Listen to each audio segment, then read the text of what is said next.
22 Biopsychosocial Issues in Gastroenterology. Douglas A. Drossman, Lori Kiefer. This chapter presents an overview of how psychosocial factors are related to GI function, disease susceptibility, clinical illness, and outcomes, and provides an integrated approach to the care of the patient with GI illness. Conceptualization of gastrointestinal illness. Biomedical model in the practice of medicine. Feeling confused, even stuck, when discrepancies exist between what we observe and what we expect is common.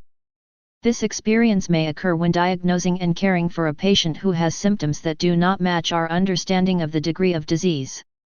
In Western civilization, the traditional understanding of illness, the personal experience of ill health or bodily dysfunction, as determined by current or previous disease, as well as psychosocial, family, and cultural influences, and disease, abnormalities in structure and function of organs and tissues, one has been termed the biomedical model. 2,3 This model adheres to two premises. The first is that any illness can be linearly reduced to a single cause, reductionism, so identifying and modifying the 324 underlying causes necessary and sufficient to explain the illness and ultimately lead to cure. Although this approach may seem to work for acute infectious diseases, it does not work for chronic infections such as tuberculosis and HIV infection, for which host factors also play a role in the clinical expression. Furthermore, the biomedical model is not applicable to chronic diseases such as IBD that have genetic, environmental, and psychosocial contributions to their phenotypic expression. The second premise is that an illness can be dichotomized to a disease, or organic disorder, that has objectively defined pathophysiology, or a functional disorder that has no specifically identifiable pathophysiology, dualism. This dichotomy presumes to distinguish medical, organic, from psychological, functional, illness, or relegates functional illness to a condition with no cause or treatment. In recent times, however, we have seen the organification of functional GI disorders for as well as functional components of medical diseases. 5 The limitations of the biomedical model 6 are well illustrated by the following case history. Case 1. Ms. L., a 42-year-old woman, presents to her new physician with a 20-year history of mid to lower abdominal pain with nausea and occasional vomiting. She states, "I can't live with this pain anymore." Her bowel function is normal, and her weight is stable. She is unable to work, believes the symptoms have taken over her life, and perceives no sense of control over her symptoms or any ability to decrease them. She has a history of major losses and depression and experienced sexual and physical abuse as a child. She requests narcotics for pain relief because that is the only thing that works. She also requests that the physician expeditiously find the cause of the pain and remove it. The record shows frequent emergency room visits and several hospital admissions, during which extensive diagnostic studies, including upper GI series with small bowel follow-through, upper endoscopy, colonoscopy, video capsule study, CT of the abdomen and pelvis, pelvic US, and laparoscopy, were negative, and increasing doses of narcotics were given for pain relief.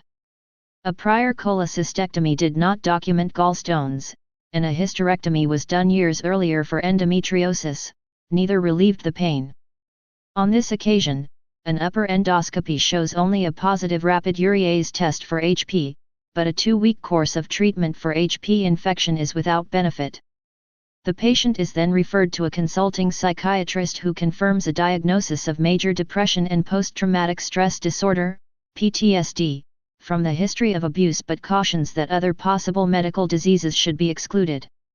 On the next clinic visit, the patient requests narcotic pain medication for relief, but the physician suggests ongoing psychological care instead. In response, the patient requests referral to a medical center for additional medical evaluation and treatment. This case of a patient with a severe functional GI disorder, FGID, 7,8 can be challenging when approached from the biomedical model. In addition to difficulties in diagnosis and management, strong feelings may arise that are maladaptive to the physician-patient relationship, for several reasons. 9. First, the physician and patient approach the problem dualistically. With no evidence of a structural, organic, diagnosis to explain the symptoms for over 20 years, the patient still urges that further diagnostic studies be done to find and fix the problem, and the physician orders an upper endoscopy. Failure to find a specific structural cause for medical symptoms is the rule rather than the exception in ambulatory care. In a study involving 1,000 ambulatory internal medicine patients, only 16% of 567 new complaints, and only 11% of abdominal pain, over a 3-year period were eventually found to have an organic cause, and only an additional 10% were given a psychiatric diagnosis. This patient has centrally mediated abdominal pain syndrome 11-1 of 37 adult FGIDS-1-2 that comprise over 40% of a gastroenterologist's practice. See Chapter 12. Mutual acceptance of this entity as a real diagnosis is the key to beginning a proper plan of care. Because functional GI disorders do not fit into a biomedical construct, they are often considered an illness without evident disease. 6 Which increases the risk that unneeded and costly diagnostic tests will be ordered, e.g., another upper endoscopy. A study by Lindale and colleagues noted that, when comparing FGIDs to organic GI disorders, gastroenterologists used more qualified, uncertain, less confident language when diagnosing patients. Such lack of confidence in diagnosis often leads to unnecessary investigations and a rejection of the biopsychosocial model of illness. 13 Also important is the likely development of narcotic bowel syndrome, which further adversely influences the clinical outcome but is amenable to proper treatment. See Chapter 12. 11 Notable psychosocial features contributing to this patient's illness are evident major loss, depression, an abuse history with PTSD, catastrophic thinking, yet these features are minimized.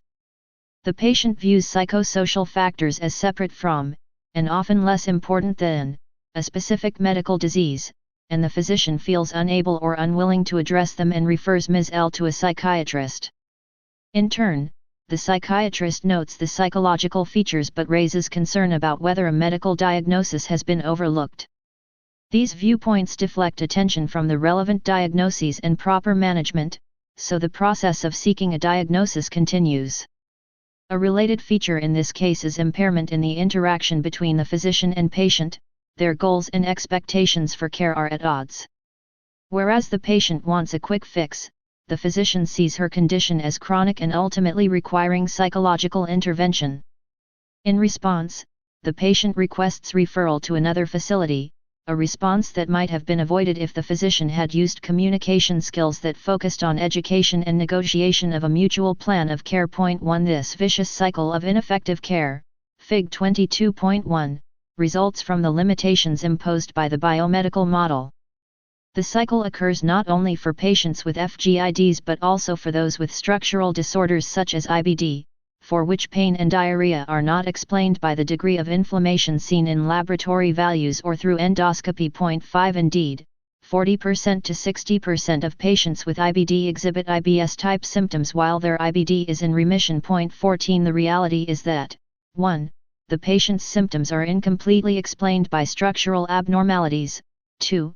Psychosocial factors predispose to the onset and perpetuation of illness and disease, contributing to the illness experience and strongly influencing the clinical outcome, and 3.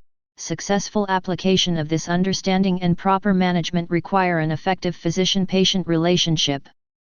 Biopsychosocial model. The biopsychosocial model 15 proposes that illness and disease result not from a single cause but from simultaneously interacting systems at the cellular, tissue, organism, interpersonal, and environmental levels.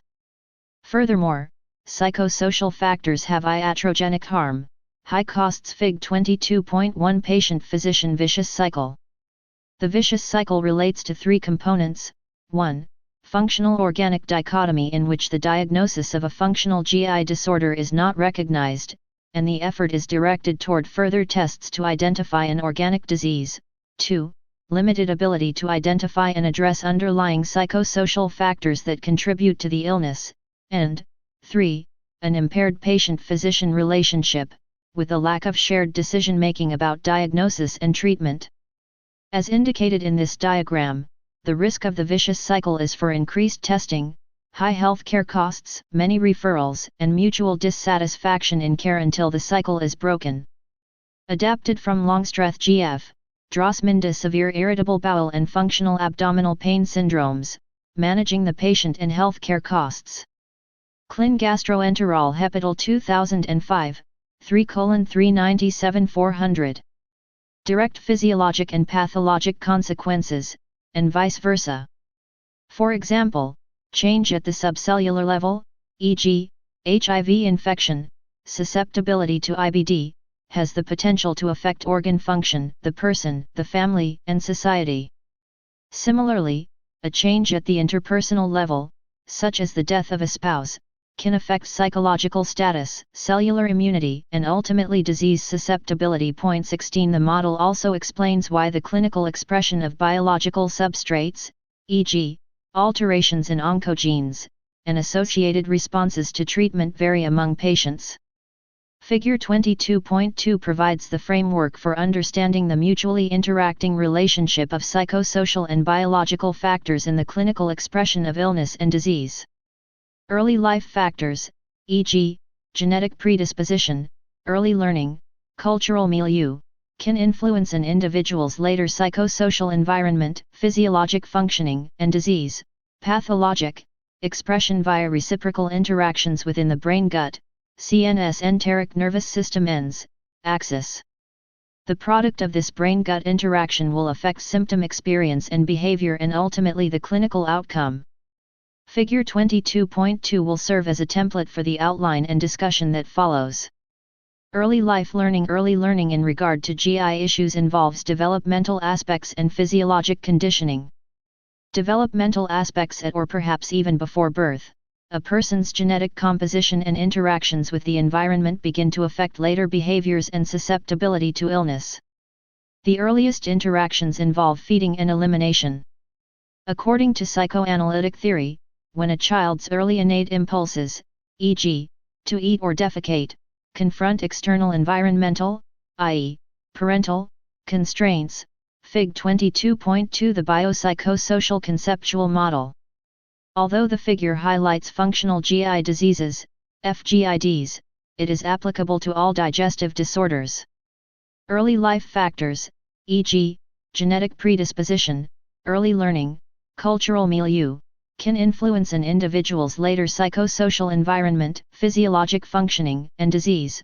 Pathologic expression via reciprocal interactions within the brain-gut, CNS enteric nervous system ENS, axis. The product of this brain-gut interaction will affect symptom experience and behavior and ultimately the clinical outcome.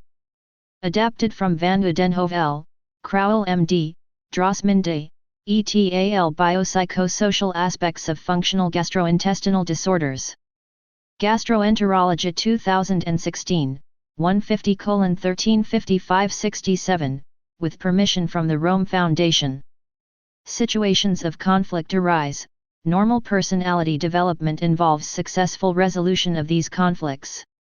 The complex behaviors of feeding and elimination, sources of intense gratification to the infant, must gradually be controlled by the growing child according to the prevailing mores of family and society.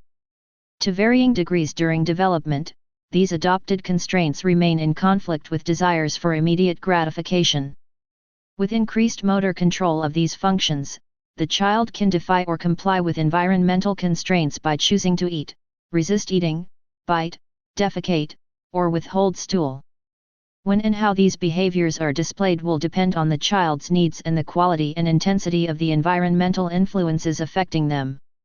Behaviors learned during this period are considered pivotal to the child's personality and later interaction with the environment, including the development of autonomy, distinguishing right from wrong, and disciplining impulses in a socially acceptable manner, not to mention bowel functioning. Conversely, failure to resolve these early conflicts may make the adult vulnerable in situations that tax these character traits. Certain GI disorders may be influenced by learning difficulties or emotionally challenging interactions that occur early in life.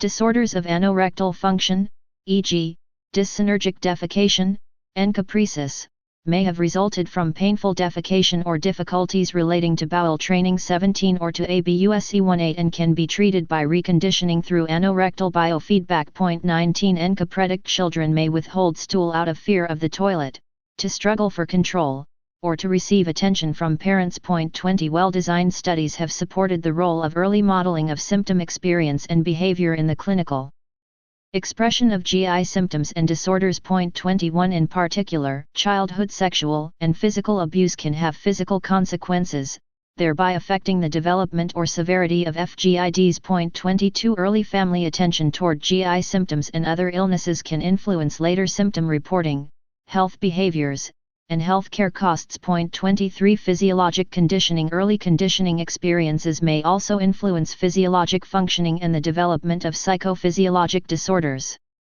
Psychophysiologic reactions involve psychologically induced alterations in the function of target organs, without structural change.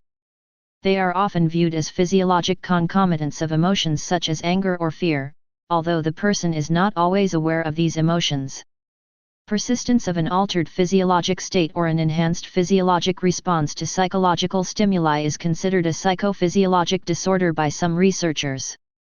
Visceral functions such as secretion of digestive juices and motility of the gallbladder, stomach, and intestine can be classically conditioned. 24 Even by family interaction. Classical conditioning, as described by Pavlov, involves linking an unconditioned stimulus, sound of a bell, with a conditioned stimulus, food, that elicits a conditioned response, salivation. After several trials, the unconditioned stimulus can produce the conditioned response. It has been demonstrated that fear of benign GI sensations can be acquired through classical conditioning, a finding that has implications for newer behavioral treatments that incorporate exposure-based techniques. See later. 25 In the first study of its kind, 52 healthy participants with no history of GI symptoms were randomized to either a condition in which a non-painful esophageal balloon distension preceded a painful one, experimental, or to a condition in which the painful condition was administered but not paired with the benign balloon distension, control. The experimental group demonstrated higher pain expectancy, augmented skin conductance response, and a potentiated startle reflex in response to benign balloon distension, but fortunately were able to be deconditioned through an extinction paradigm after the experiment was completed. 26 By contrast, operant conditioning involves development of a desired response through motivation and reinforcement. Playing basketball is an example. Accuracy improves through practice, and the correct behavior is reinforced by the reward of scoring a basket. Consider the following case. Case 2 A young child, Johnny, wakes up on the day of a school examination with anxiety and flight-fight symptoms of tachycardia, diaphoresis, abdominal cramps, and diarrhea. The parent keeps the child home because of a tummy ache and allows him to stay in bed and watch television. The teacher says that he can make up a test when he returns to school. Several days later, when the child is encouraged to go back to school, the symptoms recur. In this case, the parent focused on the abdominal discomfort as an illness that required absence from school rather than as a physiologic response to a distressing situation. Staying home allowed the child to avoid the feared situation without addressing the determinants of the fear. Repetition of the feared situation may then lead to a conditionally enhanced psychophysiologic symptom response and may also alter the child's perception of these symptoms as an illness, leading to healthcare-seeking behaviors later in life. Illness modeling.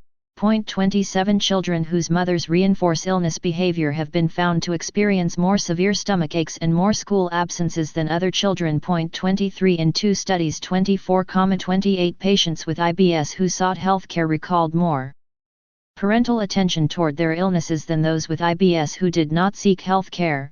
They stayed home from school and saw physicians more often and received more gifts and privileges. Using a validated symptom provocation test29 to evaluate the significance of parental solicitousness on abdominal pain complaints, parents were asked to show positive or sympathetic responses to their children's pain complaints. When they did, the frequency of the child's pain complaints were higher than when parents were instructed to ignore or distract the child from the same complaints. 30 It may be possible to remediate parental behaviors and prevent the development or exacerbation of GI complaints.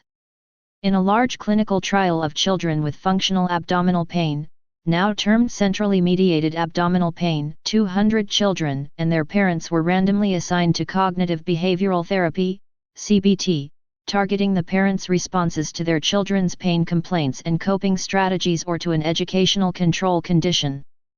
Changes in parents' cognitions about their child's pain emerged as a mediator of positive outcomes, thereby demonstrating that a parent's cognitions affect a child's FGIDs. 31 Culture, family, and society's social and cultural belief systems modify how a patient experiences illness and interacts with the healthcare system. 32 This issue has become more relevant as medical education and healthcare systems have become global. 34 Illnesses in which the diagnosis is not well related to structural or physiologic disease markers are influenced by cultural factors that must be understood to be managed properly.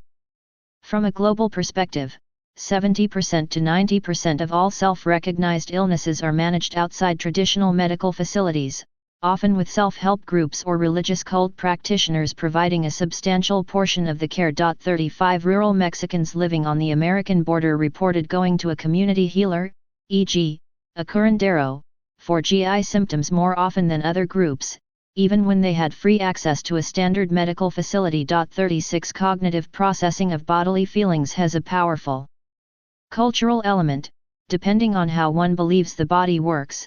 Some groups perceive certain symptoms to be more dangerous and threatening than do other groups.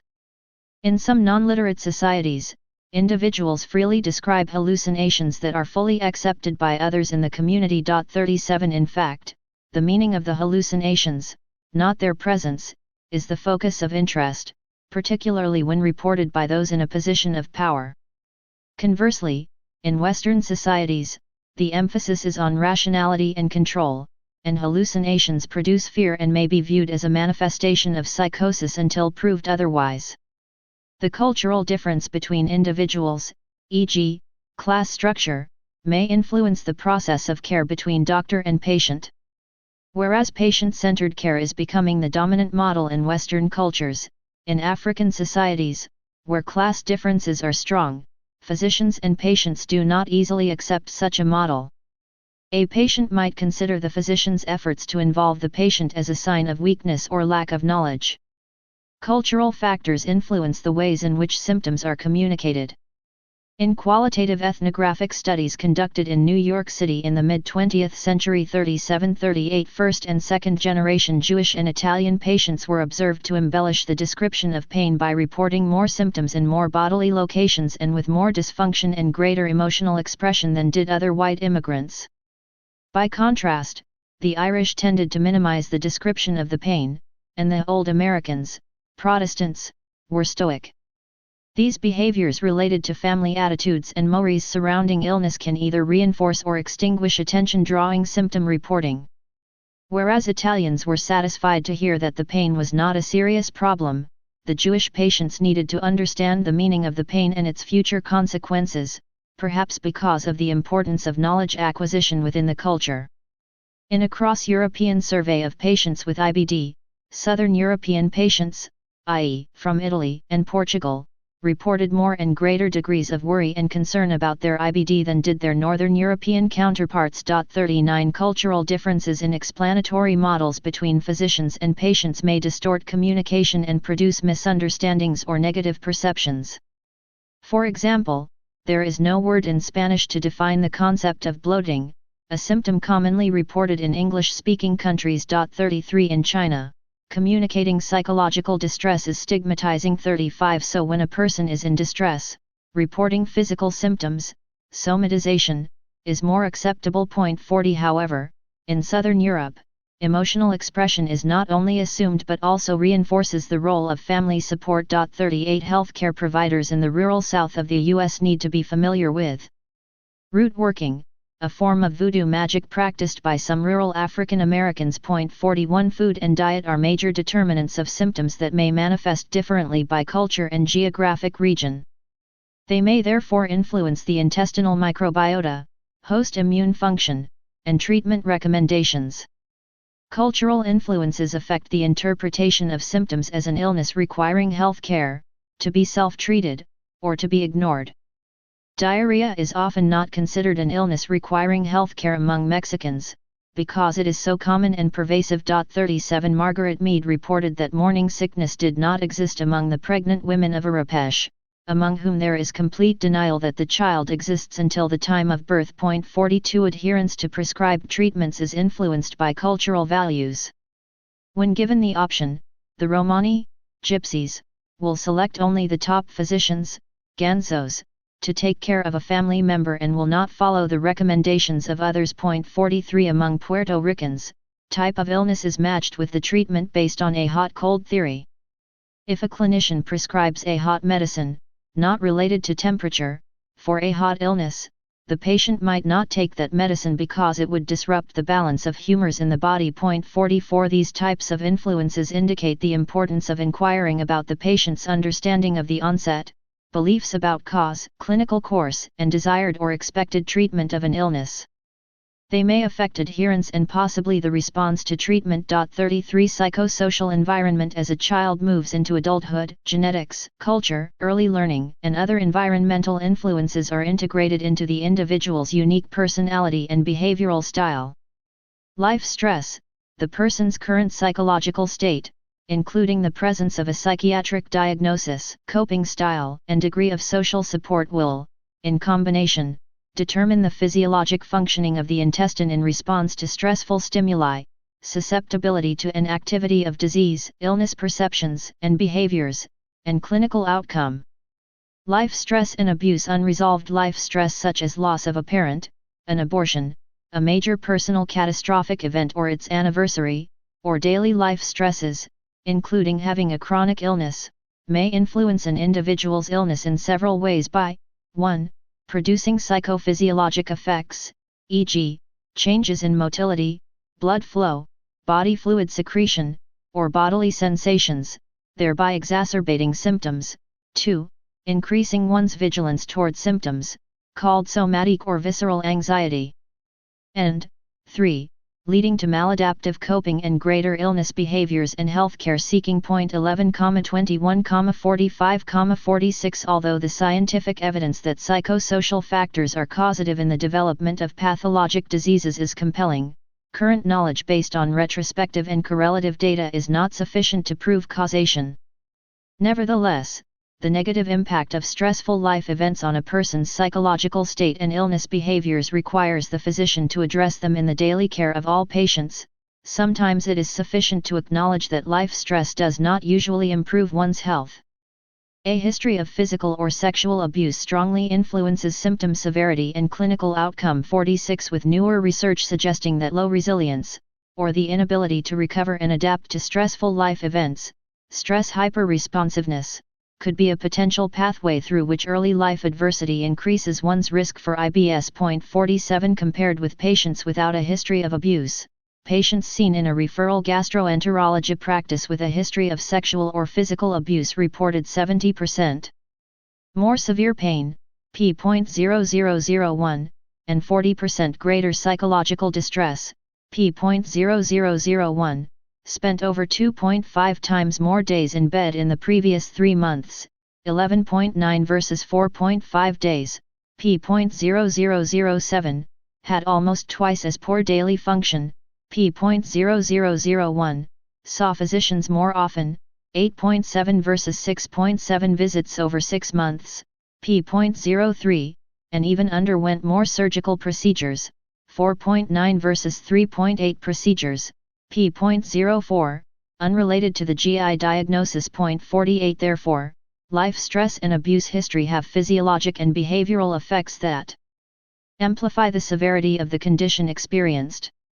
These effects lead to increased healthcare seeking and explain the higher association of abuse histories with GI illness in referral centers and specialty groups when compared with primary care. 45, 46, 49 Several possible mechanisms help explain the relationship between a history of abuse and poor outcome. 22, 46 These mechanisms include 1. Susceptibility to developing psychological conditions that increase the perception of visceral signals or their noxiousness, central hypervigilance and somatization. 2. Development of psychophysiologic, e.g., autonomic, humoral, immunologic, responses that alter intestinal motor or sensory function or promote inflammation. 3. Development of peripheral or central sensitization from increased motility or physical trauma, visceral hyperalgesia or allodynia. 4. An abnormal appraisal of and behavioral response to physical sensations of perceived threat, response bias, and 5. Development of maladaptive coping styles that lead to increased illness behavior and healthcare seeking, e.g., catastrophizing. Physiologically, in patients with IBS and a history of abuse, rectal distension produces more pain reporting with greater activation of the dorsal anterior cingulate cortex, ACC, see later. 7. Compared with patients with IBS and no history of abuse, the pain and activation of the brain subside after treatment. 51 Psychological factors as shown in Figure 22.2, along with life stress and abuse, concurrent psychosocial factors can influence GI physiology and susceptibility to developing a pathologic condition and its symptomatic and behavioral expression, all of which affect the outcome. The psychological factors relate to long-standing, or trait, features, e.g., personality, psychiatric diagnosis, and more modifiable, or state, features, e.g., psychological distress, mood. The latter features are amenable to psychological and psychopharmacologic interventions, see later. In addition, coping style and social support provide modulating, buffering, effects. 52,53 Personality traits, axis 2 disorders, refer to enduring behaviors that are evident in early adult life and are stable throughout life. Examples of pathologic traits include borderline, obsessive-compulsive, or paranoid personality disorders. They are not amenable to specific pharmacologic or psychotherapeutic treatments. During the psychoanalytically dominated era of psychosomatic medicine, 1920 to 1955, certain psychological conflicts were believed to underlie the development of personalities that expressed specific psychosomatic diseases, e.g., asthma, UC, essential hypertension, duodenal ulcer. 54 The idea that personality features specifically relate to causation of medical disease, albeit in a biologically predisposed host, however, is too simplistic. Investigators now view personality and other psychological traits as enablers or modulators of illness. Psychiatric diagnosis. Psychiatric diagnoses are definable collections of psychological symptoms and behaviors, axis I. Gastroenterologists usually see these conditions as a factor concomitant with the presenting GI disorder. This co-occurrence of a psychiatric diagnosis in patients with a medical disorder, comorbidity, is more commonly seen in referral than primary practices, and the psychiatric diagnosis aggravates the clinical presentation and outcome of the medical disorder. Anxiety disorders are the most common psychiatric comorbidity, occurring in 30% to 50% of patients with an FGID globally. 55 Depression is also common. Depression and GI disorders overlap in about 30% of patients in primary care settings and only slightly more in tertiary settings. 56 Suicidal ideation has been estimated to be present in 15% to 38% of patients with IBS and has been linked to hopelessness associated with symptom severity, interference with life, and inadequacy of treatment. 57 Depression and anxiety are often amenable to psychopharmacologic or psychological treatments. 21, 45, 57 Certain psychiatric disorders and personality traits adversely affect the illness presentation to the point of interfering with family interactions, socialization, and interactions with physicians.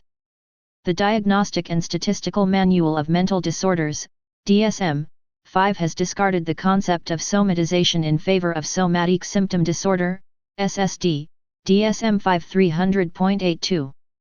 In this diagnostic category, somatic symptoms may or may not be medically unexplained but are distressing, disabling, and associated with excessive and disproportionate thoughts, feelings, and behaviors for more than 6 months. 58, 59 Other disorders in this category include factitious disorder, DSM-5 300.19, which is characterized by falsification of symptoms and deceptive behaviors related to these symptoms, and possibly Munchausen syndrome, in which a patient surreptitiously simulates illness. E.g., ingesting laxatives, causing GI bleeding, feigning symptoms of medical illness, to obtain certain effects, e.g., to receive narcotics or operations and procedures, see Chapter 23. Also included is borderline personality disorder, DSM-5 301.83, in which the individual demonstrates unstable and intense, e.g., overly dependent, interpersonal relationships, experiences marked shifts in mood, and exhibits impulsive, e.g., suicidal, self-mutilating, sexual, behaviors. 60 For patients with these disorders, it is important for the care provider to maintain clear boundaries of medical care, e.g., not to order studies solely based on the patient's requests, to be clear on time constraints, and to avoid unwanted emotional interactions. Psychological distress. Even for a previously healthy person, having an illness can cause psychological distress, which is understood as transient and modifiable anxiety, depression, and other mood disturbances, psychological states. Psychological distress occurs in 42% to 61% of patients seen in a referral practice and has amplifying effects. It lowers one's pain threshold. 61 is a comorbid factor in the development of post-infection IBS and dyspepsia. 62 and influences symptom severity, healthcare seeking, utilization of services, and clinical outcome. 21 An association between psychological distress and the illness may not be evident to the patient. When patients with IBS who saw a physician were compared with those who had not seen a physician, the former group reported greater psychological difficulties but also denied the role of these difficulties in their illnesses. 60 This pattern may develop through conditioning by the family early in life. Johnny from Case 2, who reported somatic symptoms when distressed, may not have recognized or communicated the association of symptoms with the stressful antecedents because these antecedents were not acknowledged or attended to within the family. The ability to become consciously aware of one's own feelings is believed to be a cognitive skill that goes through a developmental process similar to that described by Piaget for other cognitive functions. 16 This development, however, may be suppressed in oppressive family environments and appears to be associated with somatization. Coping and social support. Coping and social support modulate by buffering, turning down, or enabling, turning up and amplifying, the effects of life stress, abuse, and comorbid psychological factors on the illness and its outcome. Coping has been defined as efforts, both action-oriented and intrapsychic, to manage, i.e., master, tolerate, minimize, environmental and internal demands and conflicts that tax or exceed a person's resources. 63 Flexibility in coping strategies based on the stressor, problem-focused coping when the problem has a solution, emotion-focused coping when the problem does not have a solution, is a critical aspect of adjustment to illness. 64 There is some evidence that patients with functional GI disorders may exhibit inflexibility in coping style, leading to negative affect and high symptom reporting. 65-67 Patients with Crohn's disease who score low on avoidance-based coping strategies, distraction, numbing, diversion, are least likely to relapse. 68 For GI diagnoses of all types, a maladaptive emotional coping style, specifically catastrophizing, along with the perceived inability to decrease symptoms, is associated with higher pain scores, more physician visits, and poorer functioning. Over the subsequent one-year period. 69 Catastrophizing is also associated with more difficult interpersonal relationships. 70 Predicts postoperative pain. 71 And contributes to greater worry and suffering in patients with IBS. 72 Efforts made through psychological treatments to improve a person's appraisal of the stress of illness and their ability to manage symptoms is likely to improve health status and outcome. 45 Social support through family, religious, and community organizations and other social networks can have similar benefits in reducing the impact of stressors on physical and mental illness, thereby improving the ability to cope with the illness. 73-74 Negative social relationships in particular are most strongly related to poor health outcomes. 75 Patients who perceive social support from their healthcare provider are also likely to see more improved symptoms and quality of life. 76 Brain-gut axis. The brain-gut axis is a neuroanatomic substrate in which the psychosocial factors just described influence the GI tract and vice versa. The hardwiring is a complex integrated circuitry that communicates information between the CNS and myenteric plexus 77 to the end organ structures. It is a bidirectional system in which thoughts, feelings, and memories lead to neurotransmitter release, the software that affects sensory, motor, endocrine, autonomic, immune, and inflammatory function. 78,79 Gut microbiota also engage in bidirectional communication with the brain via neural, endocrine, and immune pathways with significant consequences for behavioral disorders including anxiety, depression, and cognitive disorders as well as chronic visceral pain. 80 Dysregulation of this system explains motility disturbances, pain, and other GI symptoms, and FGIDs. In effect, the brain-gut axis is the neuroanatomic and neurophysiologic substrate for the clinical application of the biopsychosocial model. Stress and GI function. Definition of stress: any influence on one's steady state that requires adjustment or adaptation can be considered stress, but the term is nonspecific and encompasses both the stimulus and its effects. The stimulus can be a biological event such as infection, a social event such as a change of residence, or even a disturbing thought. Stress can be desirable or undesirable. Some stimuli, such as pain, sex, or threat of injury, often elicit a predictable response in animals and humans.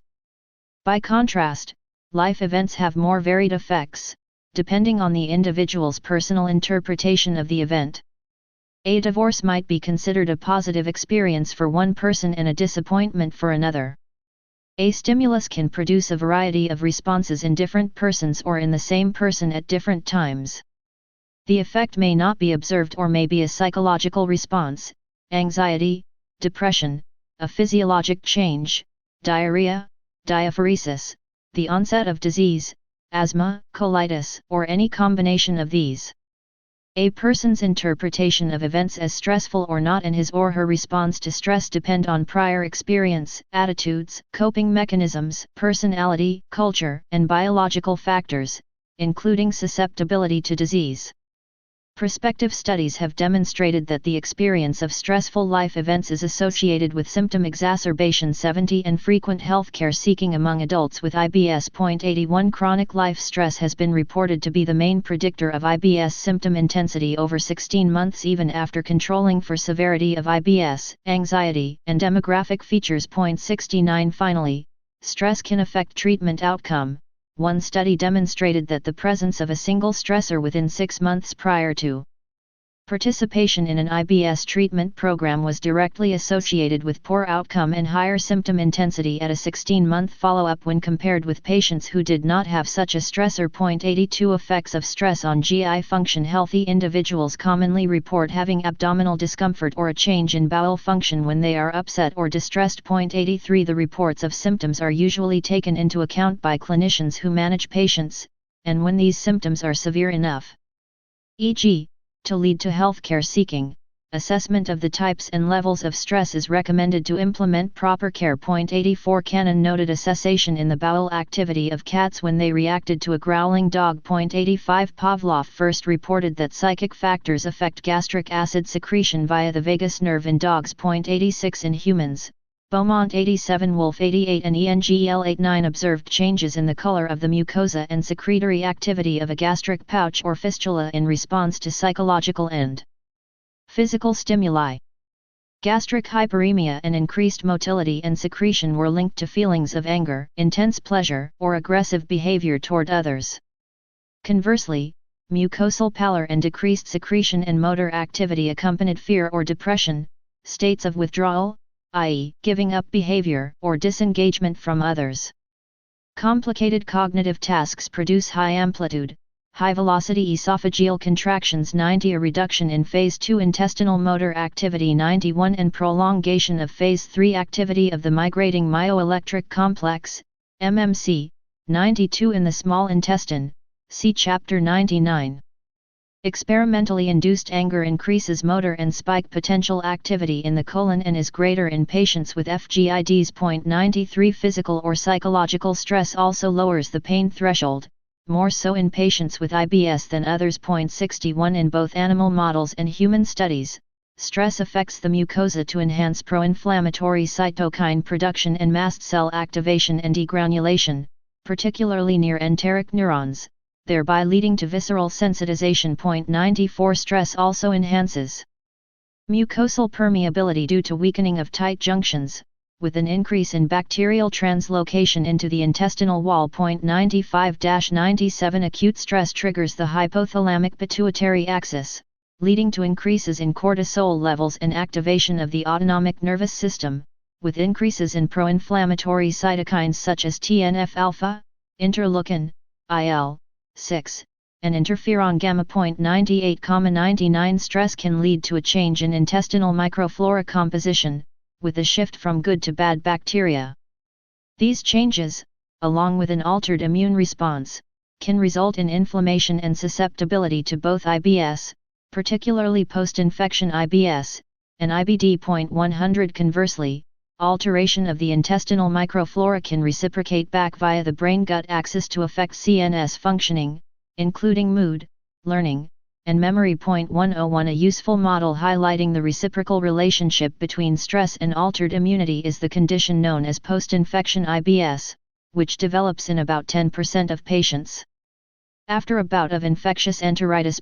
102 In a 2018 Rome Foundation Working Team report, post-infection IBS was reported to involve changes in the intestinal microbiome as well as epithelial, serotonergic, and immune system factors. 102 Supporting early views of the pathogenesis of post-infection IBS as an inflammation-induced altered mucosal immune response that sensitizes visceral afferent nerves in a setting of emotional distress. 103 In post-infection or mucosal injury, as in the case of IBD and IBS, the CNS amplification of the visceral signals that occur in psychologically distressed persons is believed to raise the afferent signals to conscious awareness, thereby leading to enhanced perception of symptoms. 104 Both enterochromaffin cell hyperplasia, with increased production of 5-hydroxytryptamine HT, and depression are equally important predictors of the development of post-infection IBS, risk ratio, 3.8 and 3.2,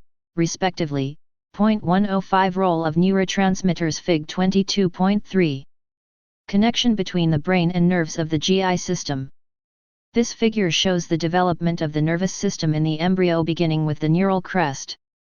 Over time, the neural crest grows and differentiates into the forebrain, midbrain, and spinal cord. From the future spinal cord, spinal ganglia migrate from the cord into the early gut to become the future enteric nervous system, ENS.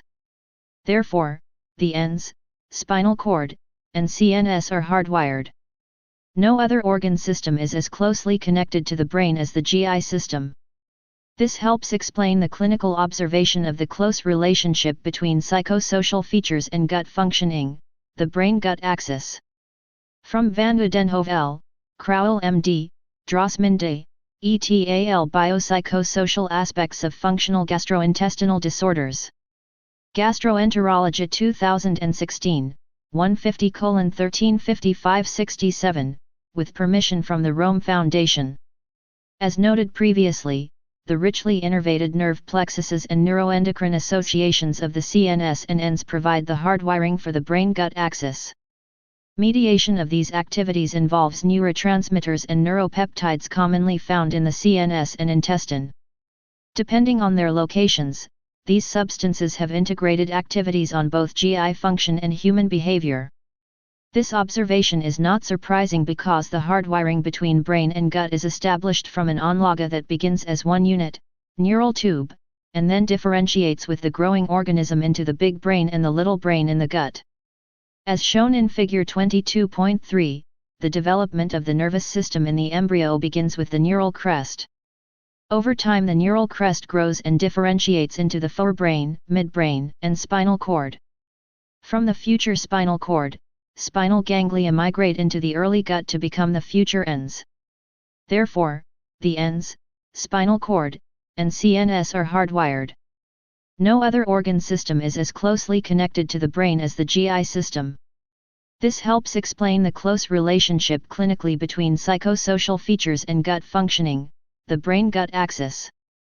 For example, the stress hormone corticotropin-releasing factor, CRF, has central stress modulatory effects yet different intestinal physiologic effects. CRF produces gastric stasis and an increase in the colonic transit rate in response to psychologically aversive stimuli 106 and can increase visceral hypersensitivity 107 and alter immune functioning 78. Therefore, CRF may play a role in stress-induced exacerbations of IBS. See Chapter 122, 108 cyclic vomiting syndrome. See Chapter 15, 109, and other stress-mediated disorders. Peptides may be secreted at nerve endings as neurotransmitters or directly from cell walls and thus have local or paracrine effects. Several key neurotransmitters act within the brain-gut axis. 77,110-acetylcholine is the main mediator of the parasympathetic system and drives motility in the enteric system. Disturbances of this activity can lead to constipation and gastroparesis. Biological amines such as serotonin, norepinephrine, and dopamine act in the periphery to mediate the effects of the sympathetic nervous system to regulate the balance between constipation and diarrhea and centrally to modulate mood, emotional behavior, and pain. Calcitonin gene-related peptide, CGRP, bradykinins, and tachykinins, e.g., substance P, are involved in visceral hyperalgesia and pain syndromes. The opioid system can raise the threshold for pain and impair peristalsis and secretion. Centrally, it may paradoxically produce hyperalgesia. 111 These associations have relevance in terms of treatment. Chronic GI pain is modulated by the gate control system of the brain-gut axis. See also Chapter 12. Therefore, because certain areas of the brain have the capability to up or down regulate incoming visceral signals, neurotransmitters common to both brain and gut, e.g., noradrenergic and serotonergic neurotransmitters, can be used to attempt to reduce the painful experience. A Rome Foundation Working Team Report 112 has recommended the use of central neuromodulators, previously identified as antidepressants, antipsychotics, and other psychotropics, as used in psychiatry, for treatment of chronic GI pain or other GI functions via this brain-gut axis pain control mechanism and their possible central effects on neurogenesis. See later. 112 Hypothalamic pituitary adrenal axis. The principal mediators of the stress immune response include CRF and the locus coeruleus. Norepinephrine, LCNE, systems in the CNS. These systems are influenced by numerous positive and negative feedback systems that allow behavioral and peripheral adaptations to stress. 113 The peripheral limb of the CRF system is the hypothalamic pituitary adrenal, HPA, axis, a negative feedback system involved in psychoneuroimmune regulation. In the HPA system, inflammatory cytokines, primarily TNF-alpha, IL-1, and IL-6, liberated during inflammation, as well as multiple neural inputs from other regions within the hypothalamus and other brain regions including the amygdala and medial prefrontal cortex, stimulate the paraventricular nucleus of the hypothalamus to secrete CRF. CRF stimulates the pituitary gland to release adrenocorticotropic hormone, ACTH, or corticotropin, which in turn stimulates the adrenal glands to release glucocorticoids. Finally, the glucocorticoids suppress inflammation and cytokine production, thereby completing the negative feedback loop. 114 Catecholamines can increase pro-inflammatory cytokines. The parasympathetic system in general has an anti-inflammatory effect. HPA activation may also be due to reduction in negative feedback loops, e.g., downregulation of glucocorticoid receptors in the hippocampus, as shown in early life stress in animal models. 115,116 CRF is recognized to be important via central and peripheral pathways in stress-related modulation of GI motor and sensory function 106 and may be involved in the generation or maintenance of pain-related symptoms that are sensitive to modulation by psychological stress. 99 Disruptions in the HPA system can lead to behavioral and systemic disorders as a result of increased, e.g., Cushing syndrome, depression, susceptibility to infection, or decreased, e.g., adrenal insufficiency, RA, chronic fatigue syndrome, PTSD, HPA axis reactivity. 113 IBD may also be affected through this stress-mediated system. 117 Not only does disease activation have genetic and infectious contributions, but phenotypic expression may also be influenced by brain-gut pathways, including the autonomic nervous system. NHPA axis, pro-inflammatory GICRF, the intestinal barrier, and luminal bacteria, all of which are mediated by the CNS. Growing evidence suggests that disease activation is influenced by psychosocial vulnerabilities, including perceived stress, maladaptive coping, and psychiatric comorbidities. 117-119 Regulation of visceral pain. Amplification of visceral signals. Various types of stimuli can amplify ascending visceral pathways. It is important to note that visceral pain perception does not necessarily map directly to the degree or intensity of peripheral afferent input, but rather is amplified through cognitive and affective circuits at the level of the brain and through descending modulatory pathways. For example, negative affectivity, including neuroticism and somatization, affect the processing and modulation of visceral pain in a variety of health conditions. 120 Cognitively, distraction and expectancy can both mitigate the experience of visceral pain perception. 121 Dysfunction of this visceral pain neuromatrix will allow physiological, non-noxious, stimuli to be perceived as painful or unpleasant, a phenomenon known as visceral hypersensitivity. The persistence of such pain over time forms the basis for a conceptual model of FGID as disorders of gut-brain signaling. Furthermore, as pain becomes more severe, central mechanisms begin to play a larger role in symptom experience. 8 Visceral signals in the gut can be amplified in several ways prior to ascending via the brain-gut axis. These processes are interrelated and can vary among patients. Sensitization of primary afferent pathways can occur in response to infection, trauma, and other factors that cause inflammation, as well as dysmotility from repeated distension. 122 Mucosal biopsies in patients with IBS indicate neuroplastic remodeling as well as release of proteases that affect the response properties of the primary afferents, thereby leading to hypersensitivity. 123 Enteric infection along with psychological distress, as discussed earlier, reflect brain-gut mechanisms that lead to post-infection IBS and dyspepsia. 124 Epithelial immune activation is associated with increased expression of mucosal inflammatory cytokines and enhanced release of neuropeptides, e.g., substance P, CGRP, from primary sensory nerve endings, see earlier. 125 Stress-mediated mast cell degranulation, particularly near enteric neurons, is associated with sensitization of afferent neurons. 94 Finally, epithelial permeability increases in response to stress and appears to be mediated via mast cell degranulation products, including CRF and proteases. 126,127 Transmission to the CNS. Figure 22.4 shows ascending afferent pathways from the colon. After the first-order visceral neurons are stimulated, they project to the spinal cord, where they synapse with second-order neurons and ascend to the thalamus and midbrain. Of the several supraspinal pathways, spinothalamic, spinoreticular, and Fig 22.4 visceral pain transmission to the CNS. This figure shows the ascending visceral pathways from the intestine to somatosensory and limbic structures in the brain via spinal and midbrain pathways. MCC, midcingulate cortex, PACC, perigenual anterior cingulate cortex. From Drossman-Dove functional abdominal pain syndrome. Clin gastroenterol Hepital 2004, 2:35365. Spinomesencephalic, the spinothalamic tract shown on the right in figure 22.4 terminates in the medial thalamus and projects as third-order neurons to the primary somatosensory cortex. This pathway is important for sensory discrimination and localization of visceral and somatic stimuli, i.e., determining the location and intensity of pain.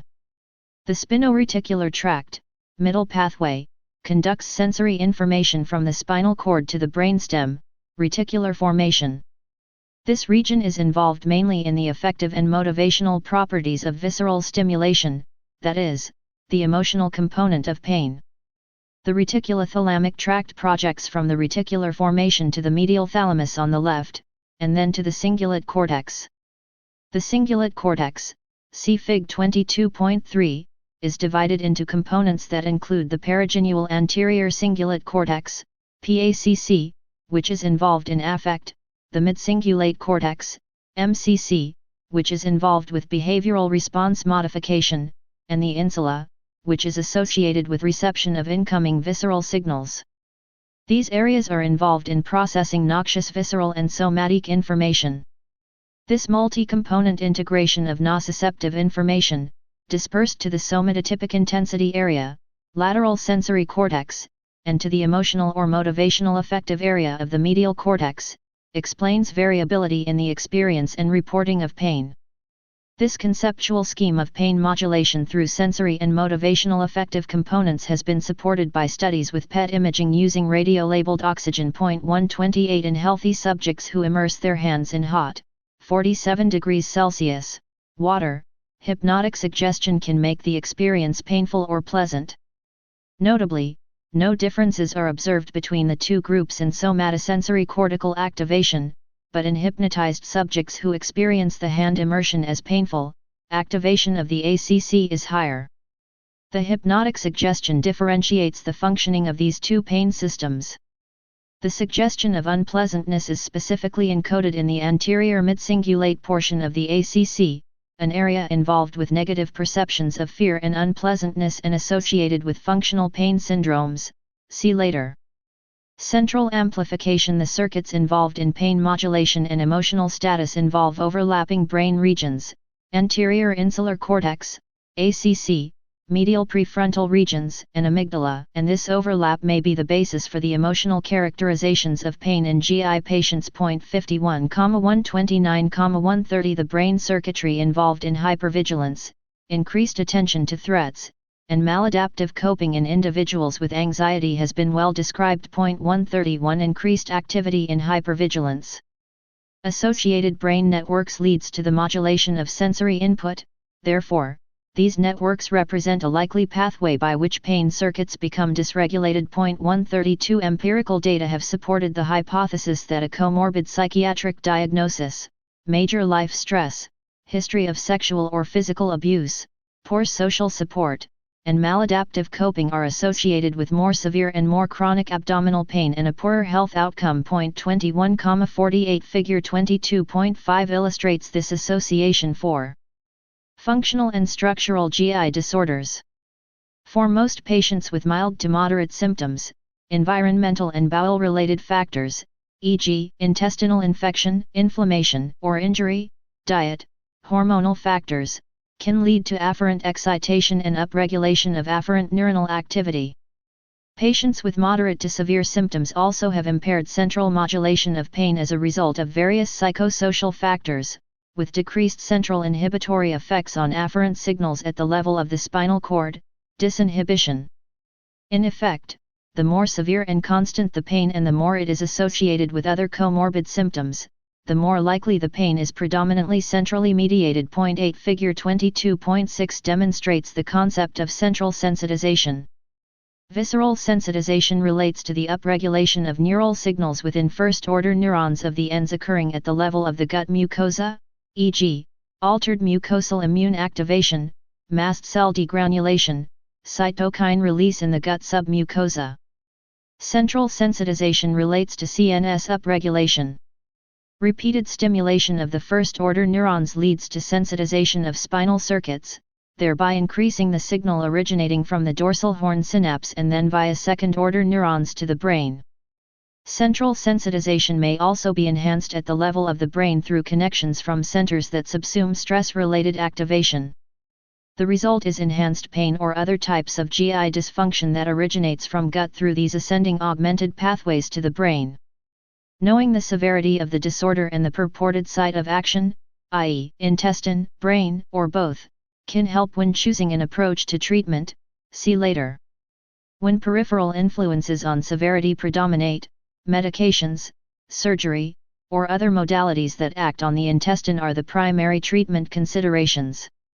As pain becomes more severe, however, behavioral and psychopharmacologic treatments must be added. 11 Pharmacologic recommendations are discussed later. 4 classes of psychotherapy hold the most promise for centrally mediated pain conditions, including CBT, psychodynamic interpersonal therapy, mindfulness/acceptance-based therapies, and gut-directed hypnotherapy. These are typically administered individually by a health psychologist or other mental health provider familiar with GI physiology, always in conjunction with medical treatment and a strong patient-provider relationship. 133,134 Stress-mediated effects. Brain imaging studies have shown preferential activation of various sites in the limbic system of the brain as a result of psychological distress, rectal distension, and other stimuli compared with control subjects. The ACC, which is involved in the motivational and affective components of the limbic, medial, pain system, is dysfunctional in patients with IBS and other chronic painful conditions such as fibromyalgia. 135,136 The PACC, an area rich in opioids and associated with emotional encoding symptom severity. Fig 22.5 Brain-gut influences on symptom severity. This figure conceptualizes brain-gut influences on symptom severity, horizontal axis. With mild to moderate symptoms, gut-related factors, e.g., infection, inflammation, bowel injury, hormones, peptides, lead to afferent excitation and upregulation of afferent neuronal activity. For the smaller group of patients with moderate to severe symptoms, central modulation of pain is impaired, leading to decreased central inhibitory effects on afferent signals at the level of the spinal cord, disinhibition. Factors that contribute to this effect may include life stress and abuse, comorbid psychiatric diagnoses, and poor coping. Knowing the purported site of action, intestine, brain, or both, can help in determining the treatment approach, such as whether to use medications that target the intestine or brain. Adapted from Drossman D. The Biopsychosocial Continuum in Visceral Pain.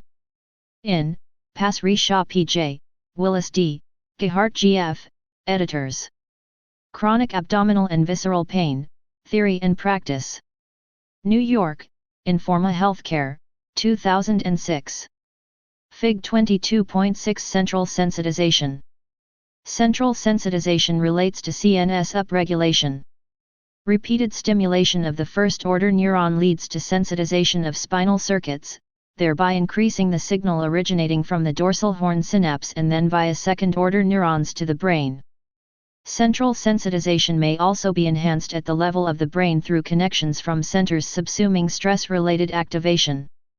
The result is enhanced pain or other types of GI dysfunction that originates from gut to brain through these ascending augmented pathways. From Van Udenhove L., Crowell M.D., Drossman D., ETAL Biopsychosocial Aspects of Functional Gastrointestinal Disorders. Gastroenterology 2016, 150:1355-67, with permission from the Rome Foundation.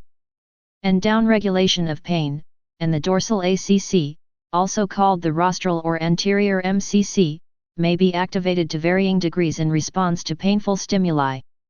The dorsal ACC, along with the amygdala, is associated with unpleasantness, fear, and an increase in responses to motor pain. 137 When PET and functional MRI are used to evaluate the response of the ACC to rectal distension or to the anticipation of distension, patients with IBS display preferential activation of the MCC and less activation of the PACC than controls. 135,138 In IBS, activation of the descending inhibitory pain pathway that originates in the opioid-rich PACC may be supplanted by activation of the MCC, the area associated with fear and unpleasantness.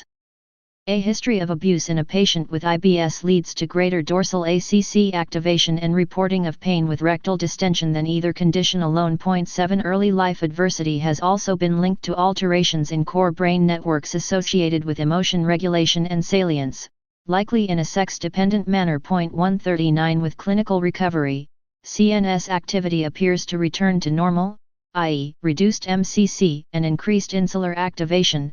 51,138 Similarly, other emotional traumas such as social pain, due to major loss and social disruption, activates the same areas of the brain, dorsal ACC and insula, again indicating the close association between a patient's psychosocial state and pain. 140 A report of the Institute of Medicine's studies on Persian Gulf War veterans 141 portrays a strong relationship between the deployment of soldiers to a war zone, with traumatic exposure to injury, mutilation, and dead bodies, and the ensuing development of medical and psychological symptoms and syndromes.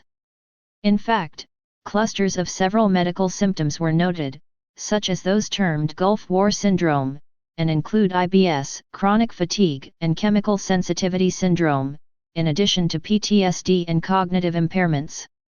The psychological effects of abuse or wartime exposure may produce disruption in central pain modulation systems and in brain circuits at the interface of emotion and pain. 7 These changes lead to a lowering of sensation thresholds, with a loss of the brain's ability to filter bodily sensations.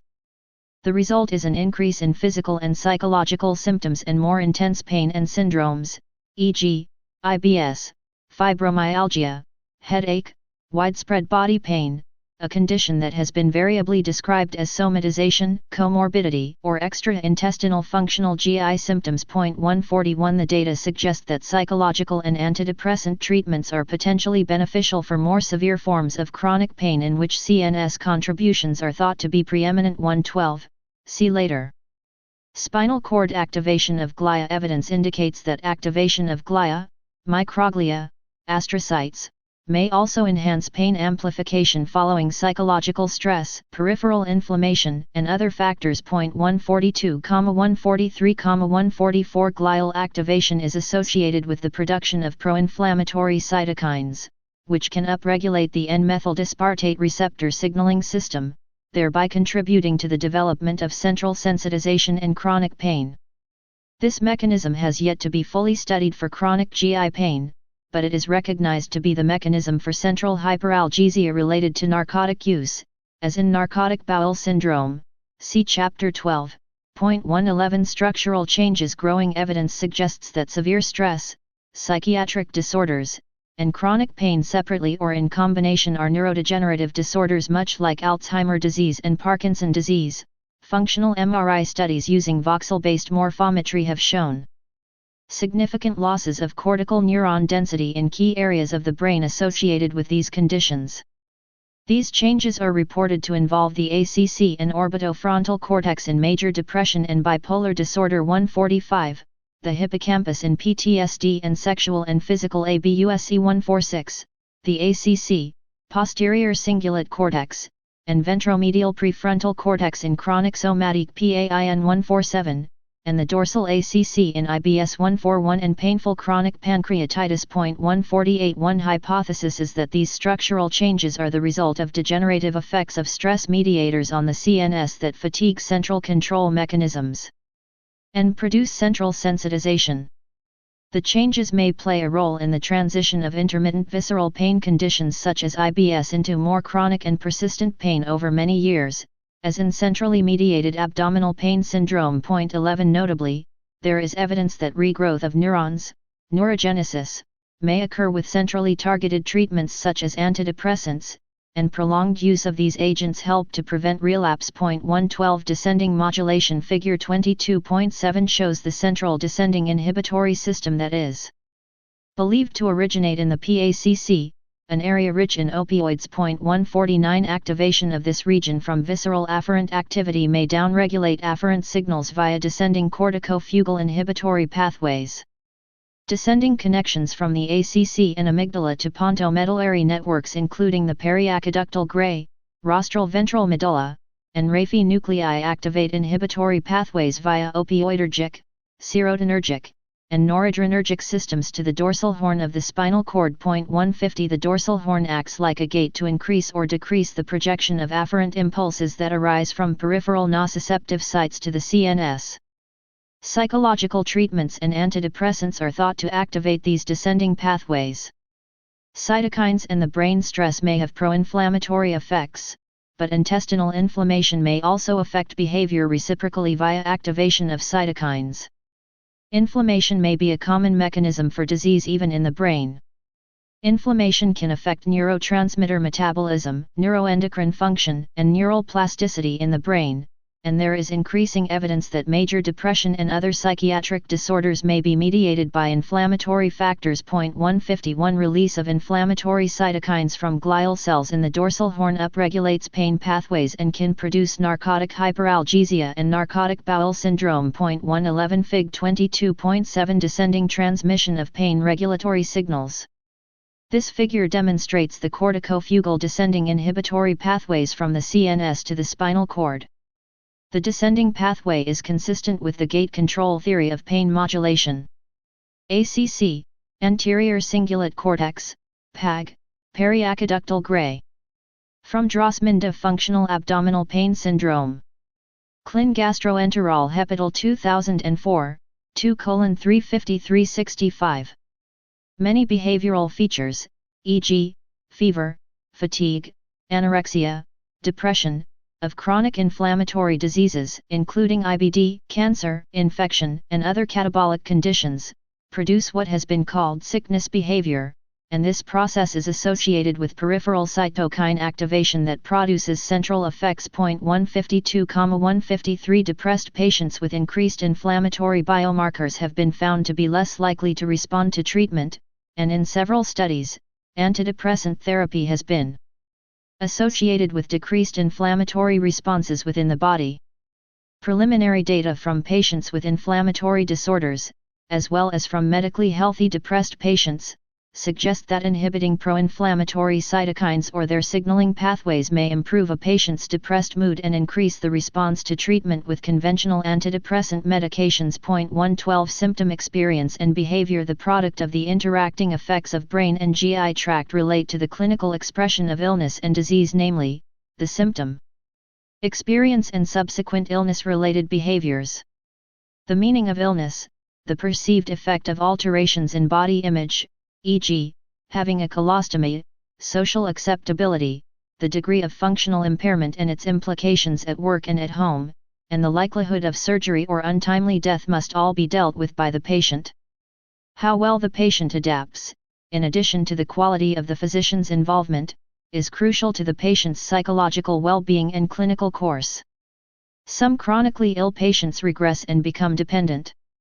Their continued symptoms, restricted activity, and health care tax family, friends, and physician, all of whom may feel helpless to provide enough emotional or medical assistance. Other patients resist help to avoid acknowledging their imposed dependence. The family must then deal with feelings of guilt and anger, the expressions of which, although unavoidable, are not usually socially permitted. Often the physician carries the burden of the feelings of the patient and family and must reconcile the two. In most cases, the problems are worked out, and the patient establishes a pattern of coping. If the patient has limited capacity to cope psychologically with the illness, the disorder is particularly incapacitating, or the interpersonal family relationships are unstable, additional efforts by the physician and ancillary personnel, e.g., psychological counselors, social workers, peer support groups, will be required. Clinical applications. The physician should obtain, organize, and integrate psychosocial information to achieve optimal care. The recommendations offered here are particularly useful for patients who have chronic illness or major psychosocial difficulties. 1,154 History. Taking the physician's dialogue with the patient is the most important asset for enhancing the physician-patient relationship, developing a diagnosis, and formulating treatment, and is often underused. Consider the information obtained in the following office interview. Physician: looking at chart. How can I help you? Patient: pauses, looks pensive. I developed a flare-up of my Crohn's, pain, nausea, and vomiting, when I came back from vacation. Physician: interrupting. Was the pain like what you had before? Patient: yes, well, almost, I think. Physician: looks up. Was it made worse by food? Patient: yes. Physician: leaning forward. Did you have fever, or diarrhea? Patient: looks down. Well, yes, I think. I didn't take my temperature. Physician: so you had fever and diarrhea? Patient: no, well, they were a little loose, I guess. In this exchange, some relevant information was not elicited, and because of the interruptions and leading questions, the accuracy of the information after the first question is uncertain. Furthermore, the nonverbal communication did not facilitate an effective physician-patient interaction. The medical history should be obtained through a patient-centered, non-directive interview during which the patient is encouraged to tell the story in his or her own way so that the events contributing to the illness unfold naturally. Open-ended questions are used initially to generate hypotheses, and additional information is obtained with facilitating expressions yes, can you tell me more, repeating the patient's previous statements, head nodding, or even silent pauses with an expectant look can facilitate history taking. Avoid closed-ended, yes-no, questions at first, although they can be used later to characterize the symptoms further. Refrain from using multiple choice or leading questions, because the patient's desire to comply may bias the responses. The traditional medical and social histories should not be separated but elicited together, so that the medical problem is described in the context of the psychosocial events surrounding the illness. The setting of symptom onset or exacerbation should always be obtained. At all times, the questions should communicate the physician's willingness to address the biological and psychological aspects of the illness. Physician, concerned, looking at patient, how can I help you? Patient, pauses, I developed a flare-up of my Crohn's, the pain, nausea, and vomiting, when I came back from vacation. Physician, yes. Patient, I was about to start my new position as floor supervisor and thought I'd take a vacation to get prepared, and then all this happened. Physician, pauses, oh, I see. Patient, continues, I started getting that cramping feeling right here, points to lower abdomen, and then it got worse after eating. So I knew I'd be obstructed again if I didn't get in to see you. Physician, Any other symptoms? Patient, well, I felt warm, but didn't take my temperature. Physician, what was your bowel pattern like? Patient, they started getting loose when I was on vacation. Now they're slowing down. I haven't gone today. The number of verbal exchanges is the same, yet the patient offers more information. The clinical features are clearer, and additional information about an association of symptoms with beginning a new job situation is obtained. This interview method also encourages patient self-awareness and allows consideration of possible behavioral treatments, e.g., stress reduction techniques, job change, counseling, that may ameliorate future flare-ups of the patient's symptoms. The historical information should be obtained from the perspective of the patient's understanding of the illness. Important questions to ask include, what do you think is causing this problem? Why are you coming to see me now? What type of treatment do you think you should receive? What do you fear most about your illness? Additional information on methods to improve history-taking and communication skills is found in Table 22.1.1,155. Evaluating the data, the physician must assess the relative influences of the biological, psychological, and social dimensions on the illness. Determining whether psychosocial or biological processes are operative in an illness is unnecessary and possibly counter-therapeutic. Usually, both are important, and treatment is based on determining which is identifiable and remediable. A negative medical evaluation is not sufficient for making a psychosocial diagnosis. Box 22.1 lists several questions to consider in the assessment and evaluation of the patient. Diagnostic decision-making, deciding which tests to order will depend on their clinical usefulness. A number of questions should be considered. Is a test safe and cost-effective? Will the results make a difference in treatment? Patients who are persistent in their requests for further studies or who challenge their physician's competence may tempt the physician to schedule unneeded studies or surgery out of uncertainty or out of feeling that he or she needs to do something. This temptation can be avoided by basing decisions on the objective evaluation of data, e.g., blood in the stool, fever, abnormal serum chemistry values, rather than solely on the patient's illness behavior. The case of Ms. L, Case 1, the patient with persistent and unexplained abdominal pain, is an example familiar to the gastroenterologist. The urge to work up a patient with chronic abdominal pain must be tempered by the evidence that an adequate initial evaluation considerably reduces the likelihood of finding an overlooked cause later. Here, the clinical approach is not medical diagnosis but psychosocial assessment and treatment of the chronic pain. 11 Factors associated with or exacerbating chronic pain symptoms include 1. A recent disruption in the family or social environment, e.g., child leaving home, argument. 2.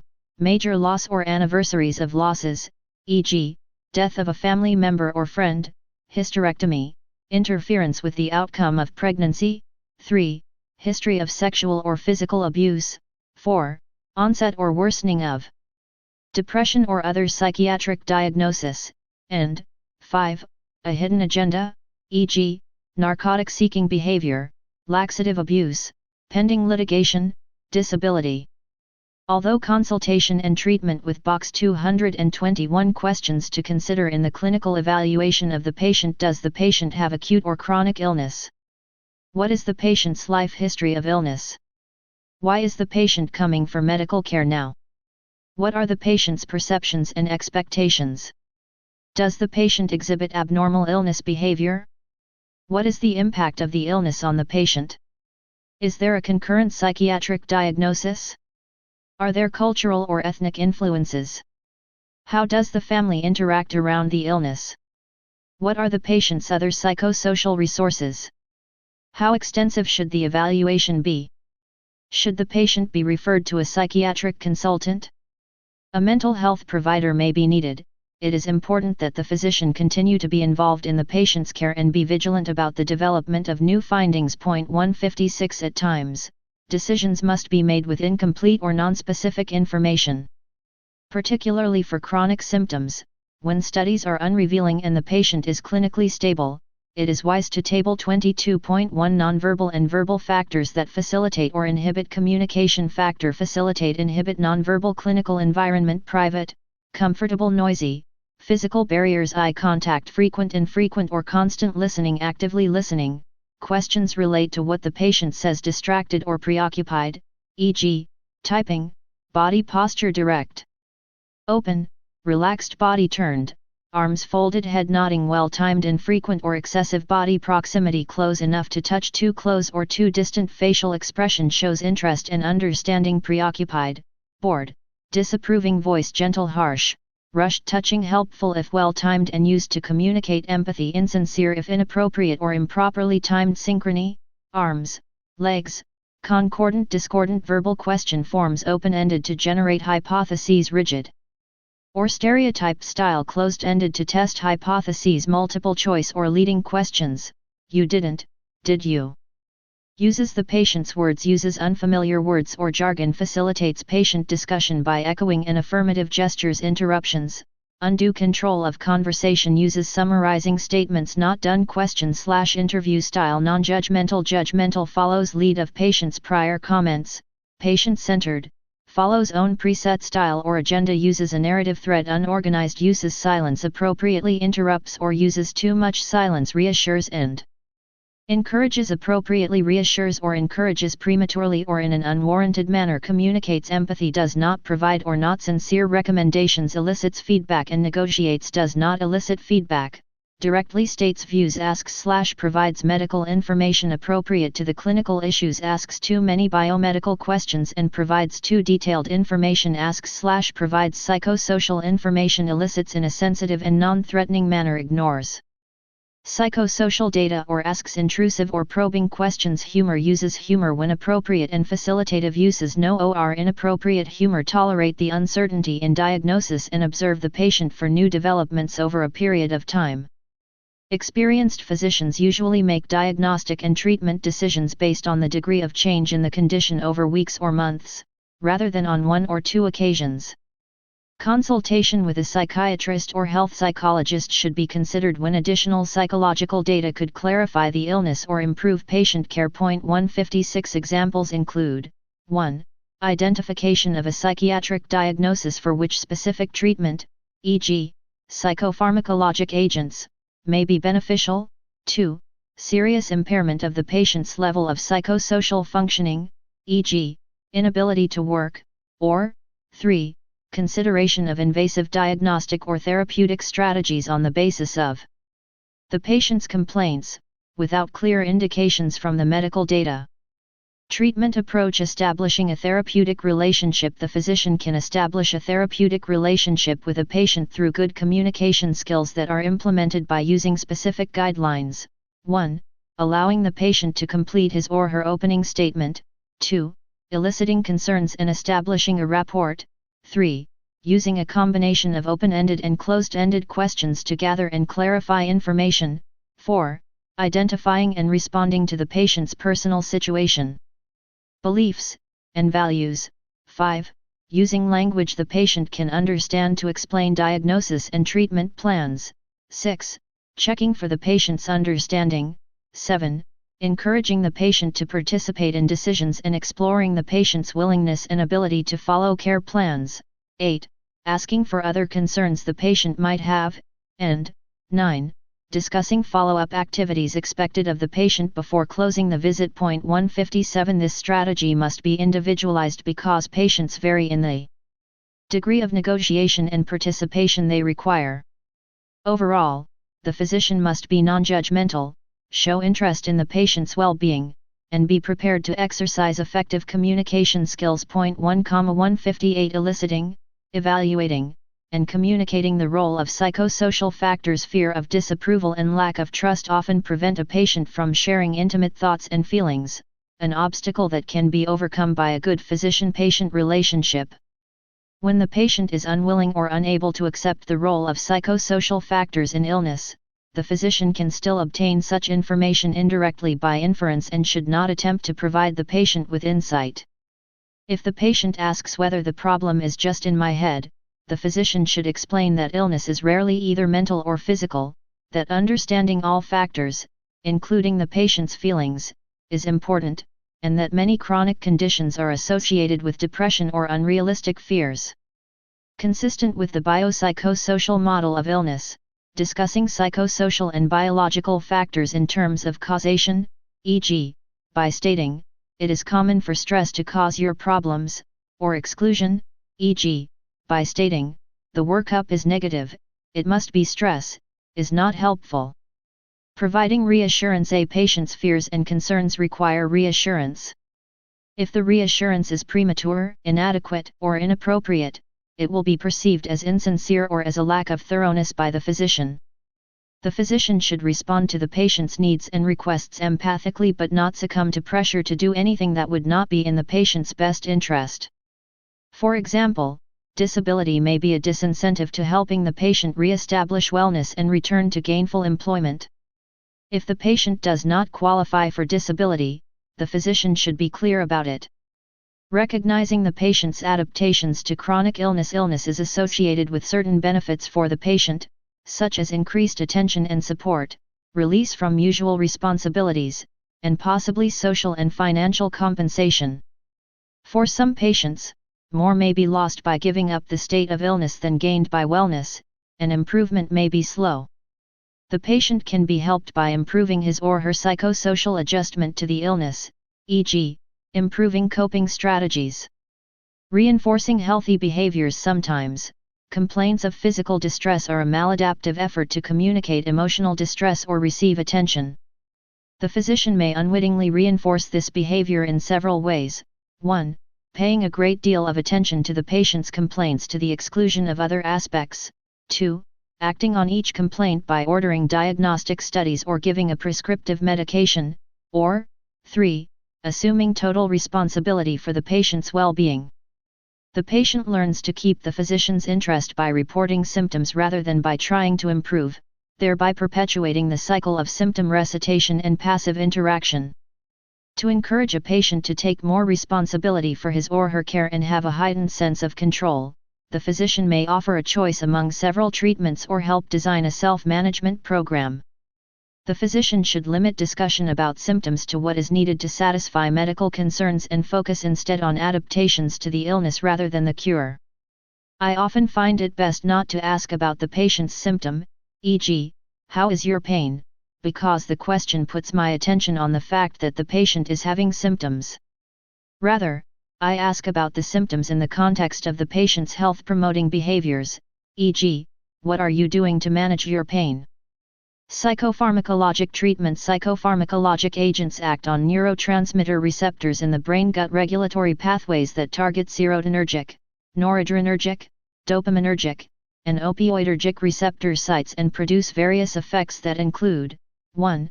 Reducing visceral afferent signaling arising from painful GI conditions, 2. Treating GI pain by facilitating central downregulating pathways, 3. Depending on the agent, modifying diarrhea or constipation, 4. Reducing anxiety, depression, nausea, and loss of appetite, and 5. In higher doses, treating major depression or other psychiatric disorders. 112,142 With the publication of Rome 4,159, the Rome Foundation has established new definitional guidelines that relabel agents working both in the brain and gut as gut-brain neuromodulators. 112 This term includes the primarily central neuromodulators, e.g., antidepressants, antipsychotics, azapirones, other centrally acting agents, and the primarily peripheral neuromodulators, including serotonergic, chloride channel, delta ligand agents, and others, not discussed in this section.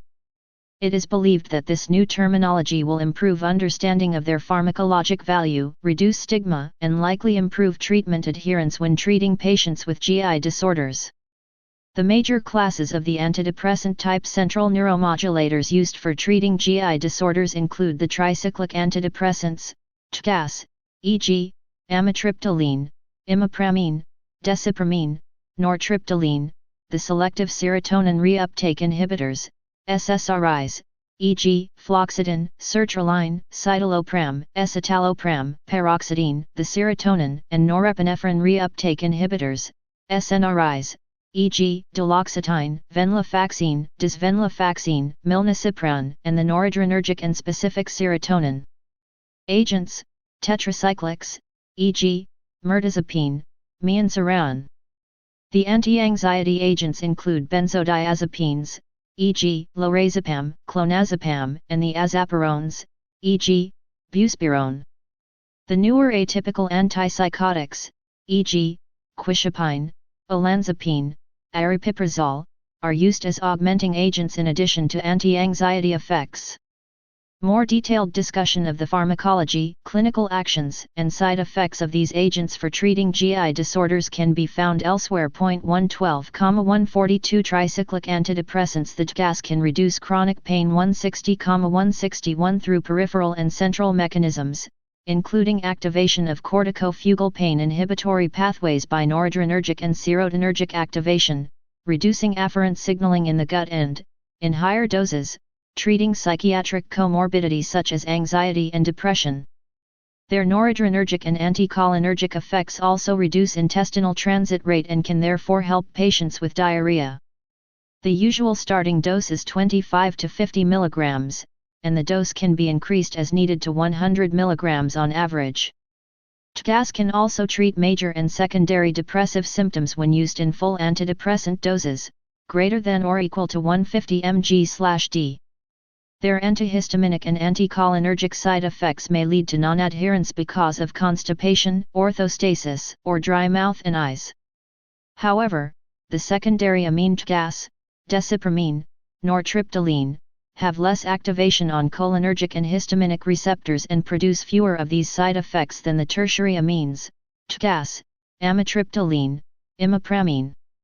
Selective serotonin reuptake inhibitors. Due to their lack of noradrenergic effect, SSRIs are not considered helpful for painful GI symptoms. They are often used in full doses, however, to reduce concurrent anxiety, major depression, panic disorder, and other high anxiety traits, e.g., obsessive-compulsive disorder, PTSD, social phobia. Because of their dominant serotonergic effect, SSRIs can produce diarrhea and even anxiety at the initiation of treatment. Serotonin and norepinephrine reuptake inhibitors. The SNRIs are particularly helpful for treating painful conditions because they have dominant noradrenergic and serotonergic action like the TCAS and are approved for diabetic pain, fibromyalgia, and other somatic pain syndromes. They may also be used off-label for visceral pain conditions and do not have the antihistaminic or anticholinergic side effects of TGAS or SSRIs. Nausea is the predominant side effect, which can be ameliorated if taken with meals. Duloxetine is usually started at 30 mg/d and increased to 60 or even 90 mg after several weeks, if needed. Venlafaxine needs to be used in higher doses, over 150 mg/d, for treating painful conditions due to the lack of noradrenergic effect in lower doses. Milnacipran, 50 to 100 mg twice daily, is not marketed as an antidepressant but for treatment of somatic painful conditions. Tetracyclic agents. Mirtazapine has complex serotonergic and noradrenergic properties leading to multiple effects in addition to treating depression. Its 5-hydroxytryptamine 3, 5-HT3, antagonist action is probably responsible for its antiemetic properties and antidiarrheal effects, and its antihistaminic action is helpful for sedation. It is also an appetite stimulant. Weight gain is a side effect, and can be used for the treatment of anxiety. The dose ranges from 7.5 to 30 mg, usually taken at night due to its sedation effect.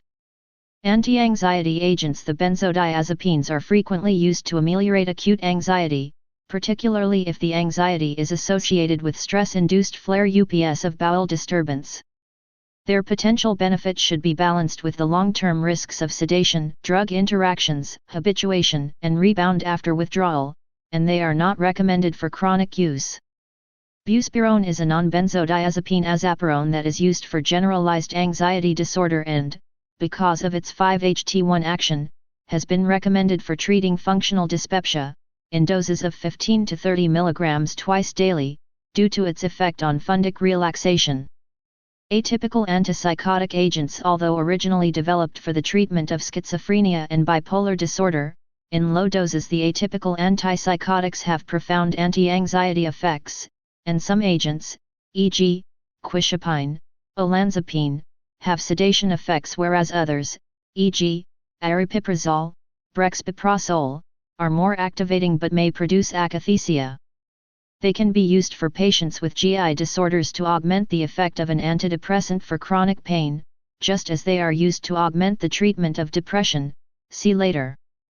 The dose may be 1/2 to 1/3 of that used for treating major psychiatric disorders.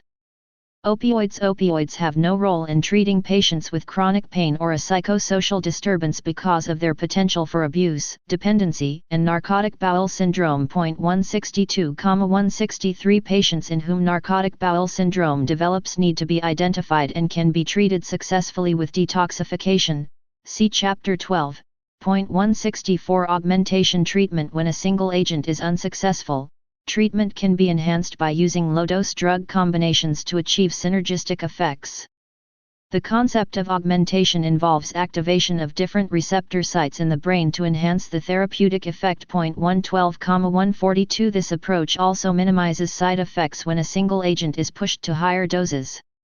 Augmentation can be accomplished by adding an antidepressant, peripheral neuromodulator agent for treating pain, e.g., gabapentin, or a regulator of bowel symptoms, e.g., allosterone, lobiprostone, see chapters 16 and 19. Another central neuromodulator that can be added is buspirone. 165,166 A low-dose atypical antipsychotic, e.g., quizapine, can be added to a TCA or SNRI to augment pain control, reduce anxiety, and enhance sleep. 167 Prevention of relapse. Prevention of relapse relates to the concept that continued treatment with a neuromodulator beyond the period of achieving clinical benefit will reduce the likelihood of relapse or recurrence. 168 This is supported through evidence that continued antidepressant treatment may be associated with reversal of the clinical disorder through neurogenesis. 169,170 To reduce the likelihood of relapse when treating FGIDs, we empirically recommend that treatment be continued for 6 to 12 months after a treatment response. Pharmacogenomic testing. Pharmacogenomics examines the variability of the expression of individual genes relevant to disease susceptibility, as well as drug response, at cellular, tissue, individual, or population levels.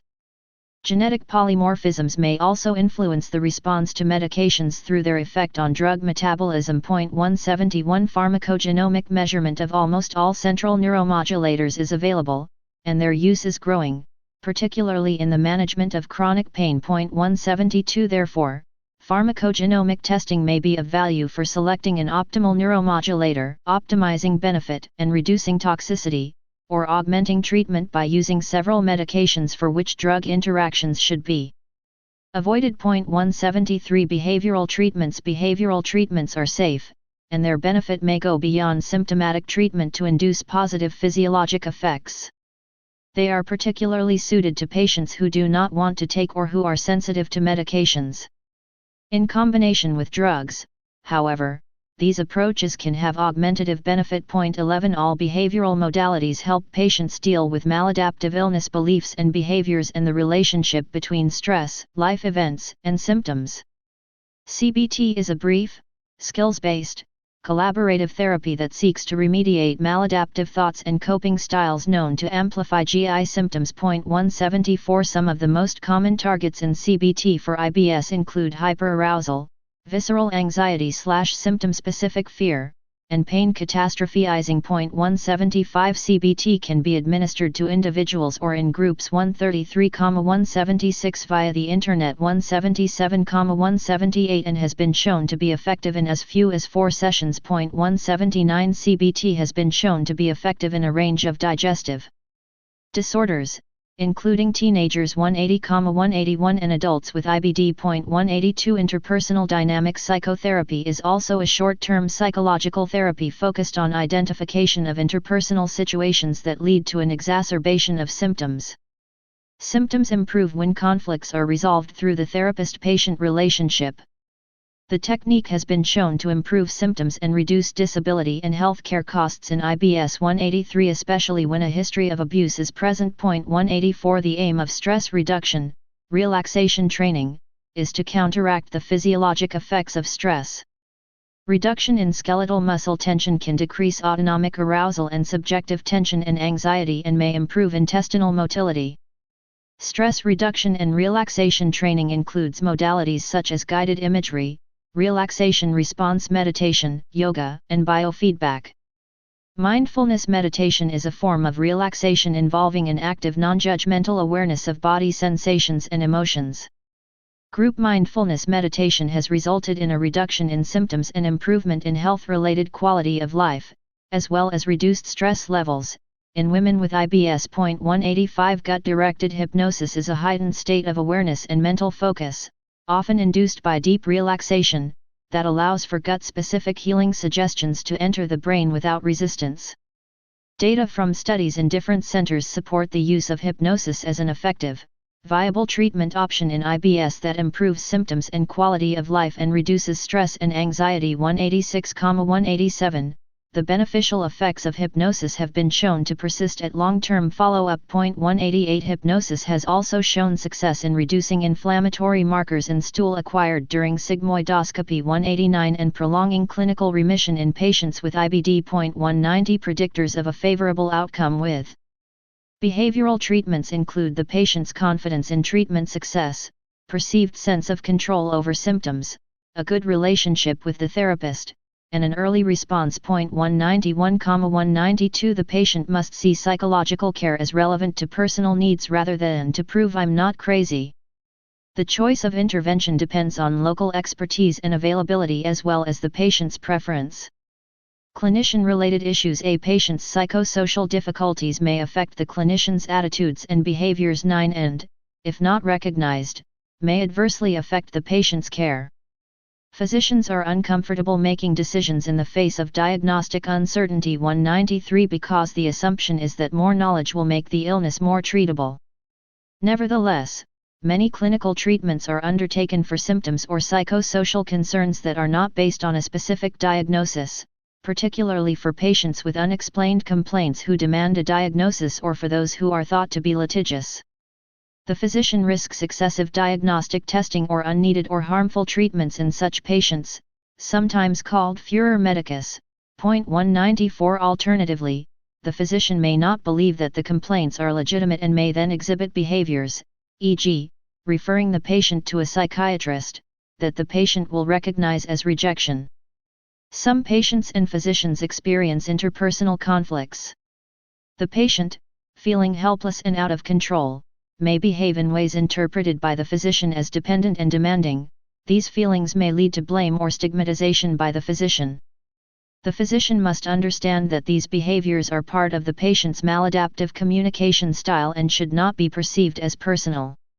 Some patients develop psychosocial adaptations to chronic illness, e.g., family attention, control through the illness behaviors, disability, that delay ultimate improvement, and these patients may not acknowledge the physician's efforts. In these situations, treatment is best refocused from efforts to cure to efforts to improve daily function, despite continued symptoms. Gratification can be obtained from the personal effort rather than from the patient's expressions of gratitude. Finally, each physician must set personal limits in time and energy on the care of patients who are particularly challenging. Limiting the length of office visits, allocating part of the patient's care to other healthcare workers, and when necessary, saying no to the patient are all important methods of achieving a balance between the physician's personal needs and benefit to the patient. Full references for this chapter can be found on vexpertconsult.com.